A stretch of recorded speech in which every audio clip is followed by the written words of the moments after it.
English translation 326th contact. Monday, 15th April 2002, 14:03 hours. Be greeted, Edward, my friend. Oh, hello, Ptah. I thought you would come today, only I was not expecting you until later tonight. I will be otherwise engaged, which is why I am visiting you at this time. Enclosed, I have some work that you should do for us.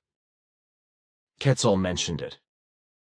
Of course, I will do everything as soon as possible.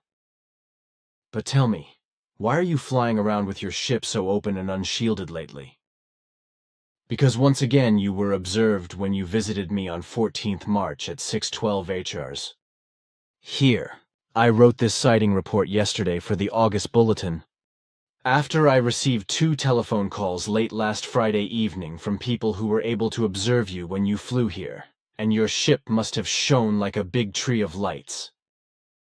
Read this, please. Sighting report.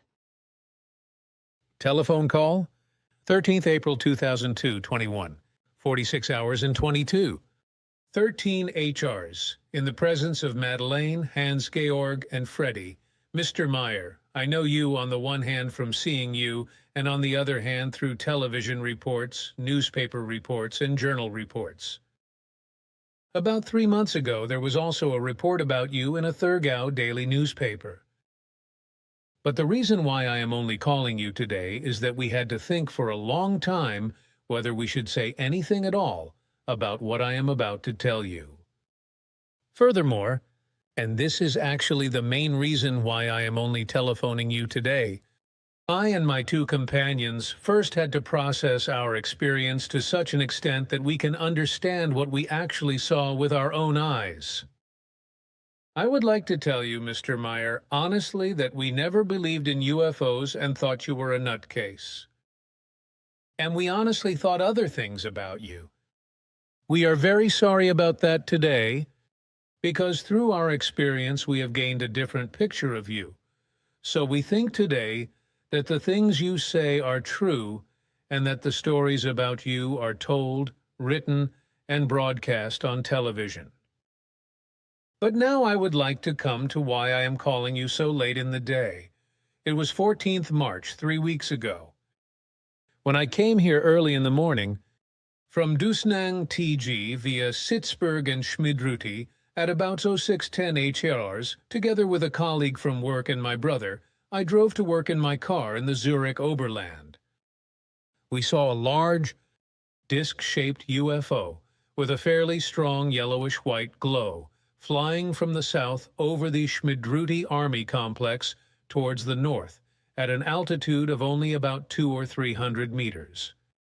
In order to be able to observe the UFO better, which we estimated to be at least 5 meters in size, we stopped at the left-hand bend on the hill above Schmidruti, from where you can look down on a large lumber yard and a biotope, got out of the vehicle and observed that no sounds of animals could be heard, and also no sound of the object, which suddenly lost height quickly and seemed to fall down to the Hinterschmidruti farmhouse, shining brightly, and then just suddenly disappearing, without being able to see or hear anything.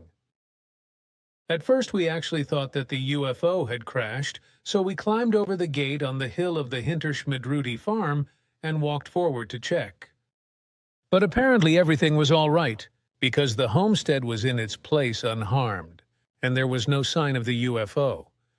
Do you, Mr. Meier, have an explanation for this? Because first of all, you deal with such things, and secondly, it was the house of the Phi Gu Association, where you live, over which the UFO crashed and suddenly disappeared.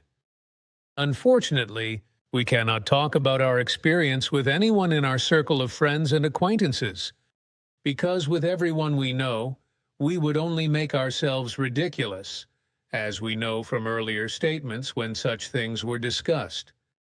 But since we still cannot really cope with and understand what we have experienced despite all our efforts, not even our wives, to whom we have of course told everything, we would like to talk to you about it. However, we do not dare to come to you in Hinterschmidruti, which is why we would like to talk to you about everything at our home, or somewhere in a restaurant, if we could meet at a certain place. We would be very grateful for that. SU, HS, Orsam, Switzerland. Well, what do you say? What shall I say to that? The whole thing is true. Everything actually happened, so That is all there is to it. I mean, why did you do it? The people got quite a scare and still are not over it, as I was told on the phone. First there was the story with the man from Perg, and now this. I have already observed the three men on various occasions. For years they have been driving their vehicles regularly at the same time on the road above the center, except Saturday and Sunday, as I have noticed. So I was interested to know what kind of people they are, so I took the liberty of listening to their conversations in their vehicle. I noticed that they were also talking about you and the center, and that your explanations about the contacts with us were probably just silly inventions and fantasies, etc., just as your photographic material regarding our flying apparatuses could probably be nothing more than fakes. Somehow this annoyed me, so I decided to find a way to prove the three men wrong. So I came up with the glorious idea of how you used to say that the next time I come to you in the early hours of the morning, I will fly by visibly and slowly for the three of them. I actually did so on the 14th of March at 6:10 HRs, in which I enjoyed the amazed and disbelieved faces of the three men when I gave them my short demonstration. But the three were not the only ones who were able to observe my flying apparatus, for there were two other people in Schmidruti at this early time, each one separately, however, who will with complete certainty keep silent about what they saw. For I have found with both of them that they are afraid of making themselves ridiculous, because they have been calling you a swindler and a nutcase since you came to live here, and now they do not want to revise their opinion of you in public. You would call that cowardice. I do too, because if a person cannot stand by the recognized truth for whatever reason, then I find it cowardly and mendacious. But let us not go there. It was recently forgotten to talk about what your learned ones said about what I asked you. By this, I mean whether a hyphen or a forward slash really needs to be used when a word or term is written in two sexes, as in the case of spouse and wife. Should it really be called spouse and then hyphen followed by in? Look here, I am writing this, or should it be written with a slash and therefore spouse? What do the people who know how to write in German say about this? And what about the two-gender spelling if a capital I is used in the word? For example, if I write the word Leser und Leserinnen instead of abbreviated with a slash Leserinnen. I could actually clarify that. The version with a capital I in the middle of the word is as wrong as a hyphen. The spelling, if we want to take your examples, our writers of the German language explain, must be as I write here E-partner, in that is to say, Leserinnen. Other spellings, so I was told, correspond to bad falsifications of the German written language. Therefore, you should be careful that no such falsifications appear in your writings. Christian, in particular, however, tends to counteract this, so that he should be informed and made aware of the fact that he should refrain, with regard to the mission writings and mission books, from introducing innovations that falsify and distort the writing, which have been and will be devised by irresponsible falsifiers of language and writing. It shall be an honorable concern of his to preserve the good German language and written language in all its great values, because the irresponsibly conceived innovations and changes of writing and language let both wither away. This also happens through the densification, as you call the irresponsible introduction of the English language into the German language, for which especially the Americans do everything on the sly to let the American English dominate over all. other languages worldwide, and furthermore, to let the German language completely disappear from use for reasons of hatred, etc. But if we are already talking about languages, writings, and books, we are still very much waiting for your new book to be ready for printing.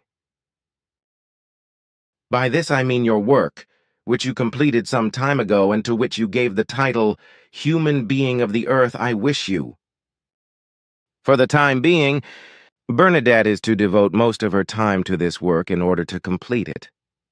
And we have therefore decided that the corrections will be suspended on Thursday evening for contact discussions until your new book is ready for printing. And in this regard, it will probably be necessary for you to explain to Bernadette that this statement is in no wise an accusation against her, because, unfortunately, in her sensitivity in all matters, she always tends to see reproaches and attacks against herself behind everything, where, however, none are given in any wise. In truth, her workload is enormous, and her achievements in this regard leave nothing to be desired. Nevertheless, she has her problem, which I have mentioned, which she should consciously turn to and solve thoroughly.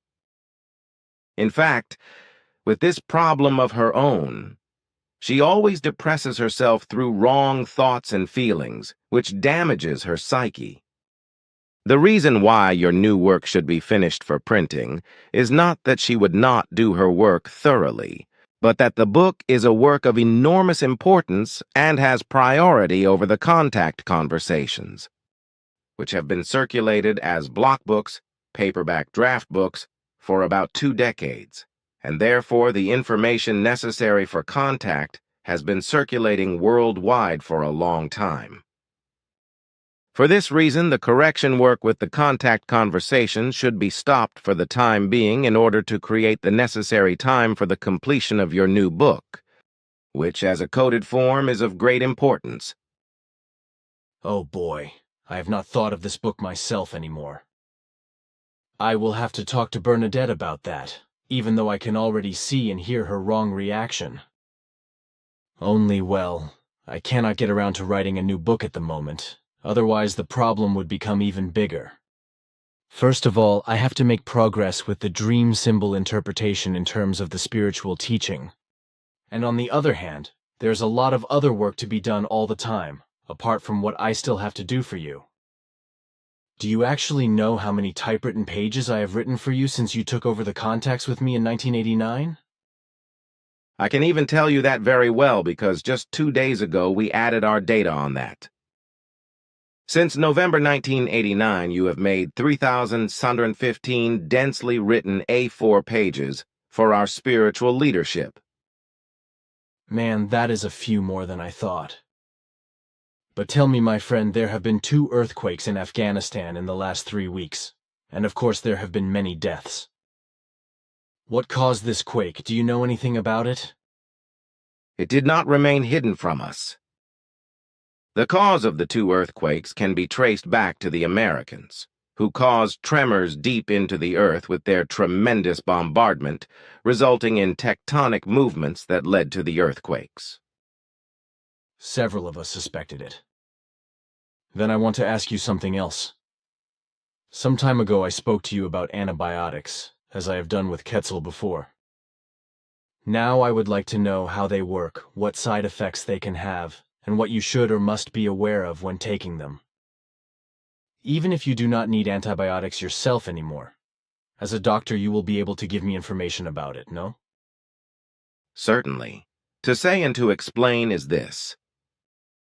Often the irrationality and irresponsibility of the earthly doctors results in an unjustified wide use of antibiotics for all kinds of ailments which do not require any antibiotics.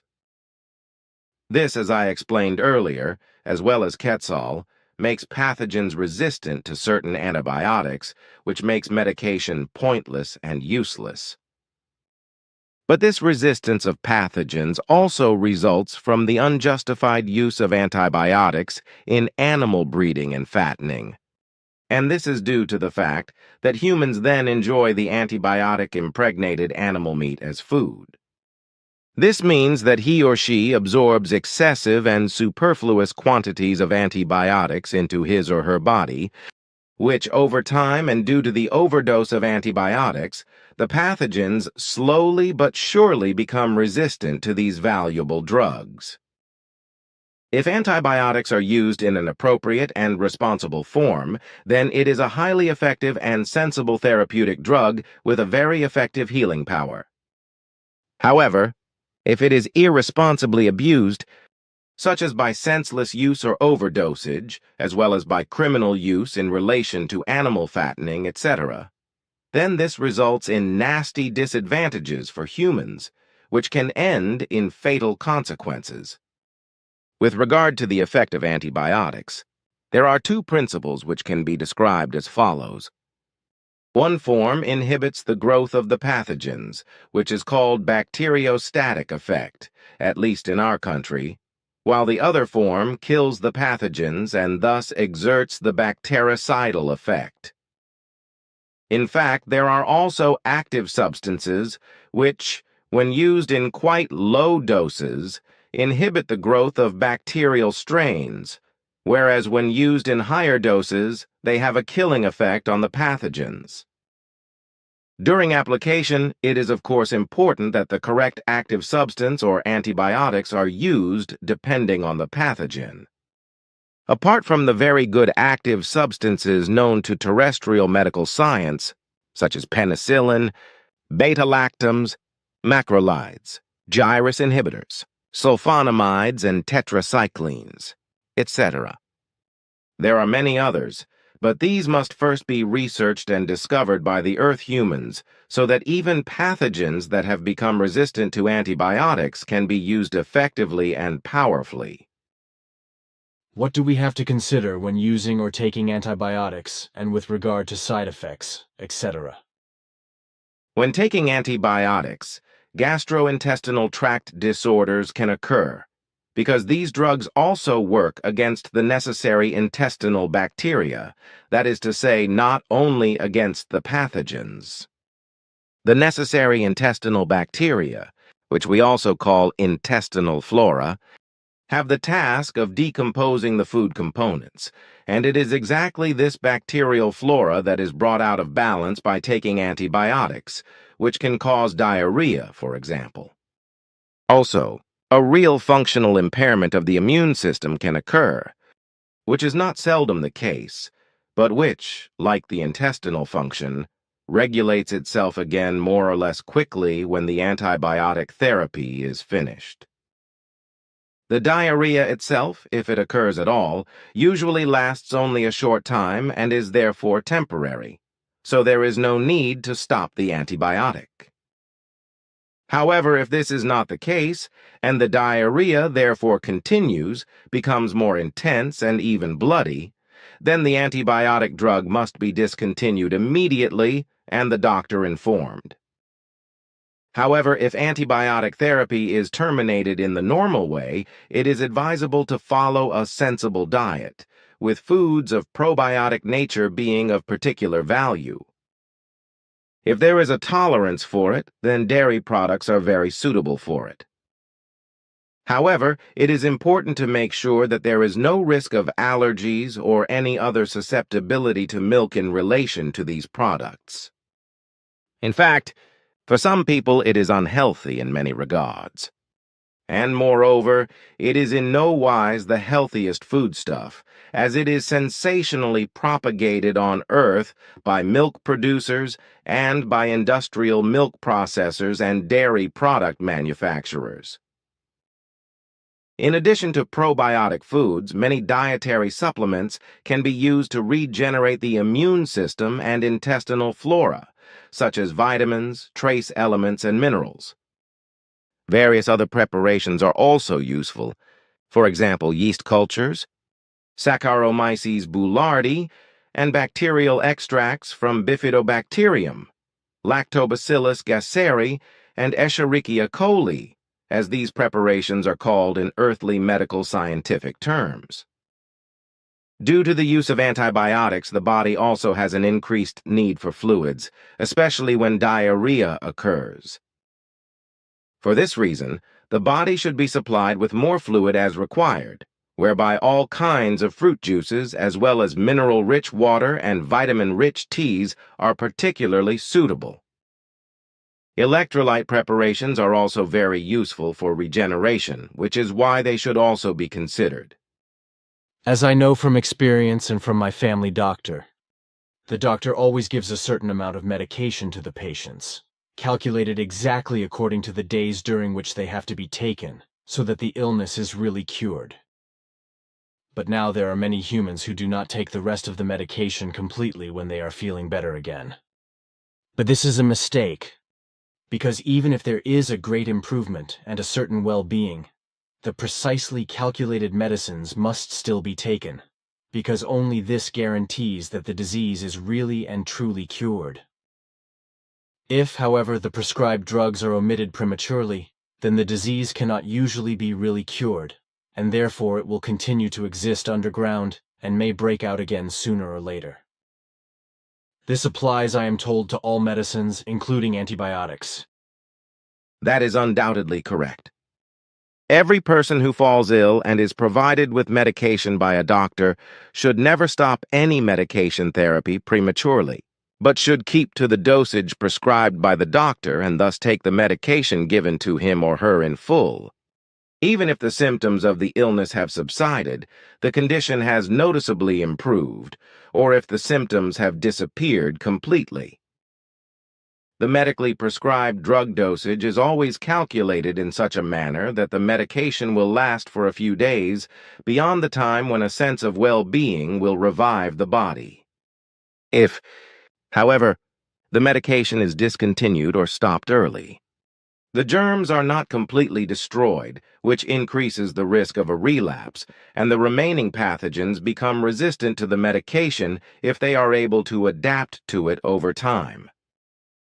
If this happens, it means that the drugs used become partially or completely useless because they lose their effect against the pathogens. In fact, it is then a question of the immunity of the pathogens to the drugs, which can lead to extremely unpleasant complaints of many kinds and even to the invalidity of the person, if not to death.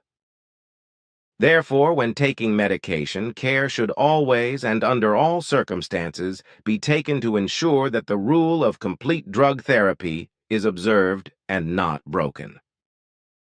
In particular, this rule must be observed if symptoms of illness occur which indicate a microorganism infection or a viral or bacterial infection. However, medicines can only be effective against pathogens of any form if the rules of medication are observed and followed, including with regard to the taking of medicines for which the doctor issues a precise prescription. It should be noted that certain medications may be taken before and others with or after a meal, although most medications require that they be taken on an empty stomach, because only in this form will the desired optimal effect occur. However, it must also be taken into account that medications are generally not compatible with alcohol, but can cause very malignant reactions when taken together with it, which is why medications should only be taken together with liquids that are harmless, such as ordinary water or fruit juices. Milk drinks, or other milk products alone can be very harmful in connection with medication and even cause life-threatening reactions, which is why all circumstances, etc., relating to the taking of medication should always be clarified. If this is unclear, products whose effects are not known should be discontinued at least 3 hours before taking medication and returned to the body at the earliest 3 hours after taking the medication. This should be particularly taken into account with alcoholic drinks and milk, as well as with milk products of any kind. Care should also be taken when taking any kind of medication if antibiotics are also taken at the same time. When combined in the body, antibiotics and other drugs, including purely natural ones, that is to say herbal, etc., can lead to interactions with unpleasant consequences and even more health problems that can affect the body.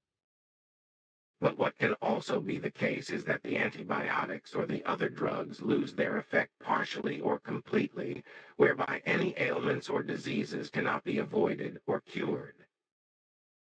This refers not only to diseases of the body and its internal organs, if I think about it correctly, but also to external wounds, allergies and eczema, etc., right? And I also think that the drugs are not only those that have to be taken, but also those that are administered by injection or in the form of ointments and tinctures, etc., on the skin or on open wounds. Or am I wrong? That is right, and you know it because you have worked as a veterinarian and medicine man in India, and you are at least somewhat familiar with these matters.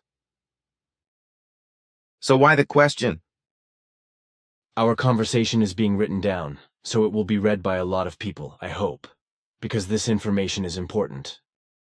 And with this, I would like to officially ask a question again, the answer to which I also know: all kinds of expired drugs, both chemical and natural, whether pills, druggy sugar-coated medical preparations, tablets, suppositories, injections, creams, ointments, powders, tinctures, syrups, drops, vitamins, minerals, trace elements and compounding preparations, etc. should in any case not be used after their expiration date, because otherwise health damage or even life-threatening reactions can result if they continue to be used. In the mildest case, they simply become ineffective. You said yourself that you already know the answer. Your explanation corresponds to the actual facts. Then a question about the book jacket for the contact reports, which we do in A4 format. You said that you will decide on that. Have you done that in the meantime, and if so, what conclusion or result did you come to? We have discussed it and decided that each volume should be marked with a consecutive number about 1 centimeter in size on the spine and on the front page before the book title. The book title itself, which you call Contact Reports, with the necessary addition, as you discussed, should be in the size of 1 centimeter. For the illustration of the cover, the same photo should always be used on the front of each volume, which should also apply to the back of the cover. That is the unanimous wish of us all. The 2 pictures, do you have any special requests that we should consider? We like your suggestion to use pictures from the Sadeleg, respectively, the Sadeleg series. Fine, then we will stick to your wish, which is also our own. Then another question regarding the cats. These were actually bred as pets by the ancient Egyptians, about 6,000 years ago. At that time it was still common in Egypt to store food, especially grain, in large warehouses. Oil was filled in large clay jugs and stored in oil stores. Other food, such as dried meat, dried fish, and durable fruit, etc., in other special stores. The grain took a special position and was stored and guarded in special grain stores, because it was one of the most valuable goods in Egypt at that time. Especially the granaries attracted large numbers of mice, which multiplied immensely fast and became a real danger for the granaries. The abundance of these mice, however, attracted the many wild cats living in Egypt at that time, which entered the granaries and hunted the harmful rodents. The Egyptians, of course, quickly recognized the great benefit of the wildcats and began to tame them, so that the critters quickly became domestic animals, which soon found great reverence among the Egyptians. As a consequence of this, they soon advanced to holy animals, which were mummified at their death. Through travelers, sailors, warriors, refugees, and gifts, the tame cats were taken to other countries, where they spread more and more. This is how they came to Europe, where they were also kept as pets. But it happened again and again that some animals were abandoned or simply separated from the human environment, thus becoming wild, from which the European wildcats developed, as well as wildcats in other countries all over the world. But now to my question. The countless domestic cats that populate the world today are highly valued by humans in many respects. Also in terms of good psychological effects as animal fellow beings and companions, etc. It makes sense to me that animals, like cats, but also many other animals, can have a good and even therapeutic and therefore positive effect on humans, especially on their psyche and consciousness. Nevertheless, however, no animals should be kept in human dwellings, but only be housed outside of them. The health-related reasons are well known. But now it is said that cat skins are good for health, especially as a remedy for rheumatism. But Quetzal once said that cats have exactly the opposite effect. Namely that people who are susceptible to rheumatism get rheumatic problems from cats, especially when they have these animals around them. So, long story short, the only question is it true? Yes, it is correct. Cats can be the cause of rheumatic problems. Other or contrary Earth-human claims are not true. But your explanations concerning the origin of domestic cats were very interesting, besides that they were new for me because I had no knowledge of them. Really? Also good. Then I have one more question. I know your point of view, because we have already talked about it. It is about the abortion solution, which is still hotly debated in politics. Could you give me your opinion again, please? It is a malicious and high-handed presumption. Insolence, arrogance, and domineering domination by men over women, over their bodies and pregnancies and over their own freedom of decision, as is the case in many other matters. Therefore she, the woman, is degraded and debased, as she has been since time immemorial, to the status of a man's maid and slave. Even among earthly men, the state between man and woman should be such, as it is in our case, that the woman alone has to decide and determine in regard to her own concerns, including pregnancy and any necessary abortion of the same. If the man does not accept this in this form, then he will interfere in the woman's very own personal matters of body and life, depriving her of free self-determination through coercion and beating her into bondage and slavery, which is an injustice of an incredibly malicious form. This is also true when the rights and freedom to which a woman is entitled in this relationship, as in all other relationships, are denied to her by cultic, sectarian and religious laws, prohibitions and machinations. Thank you. Those were all the questions I had for today. Then I would like to talk to you now in a purely private manner. There is nothing wrong with that, quite the contrary.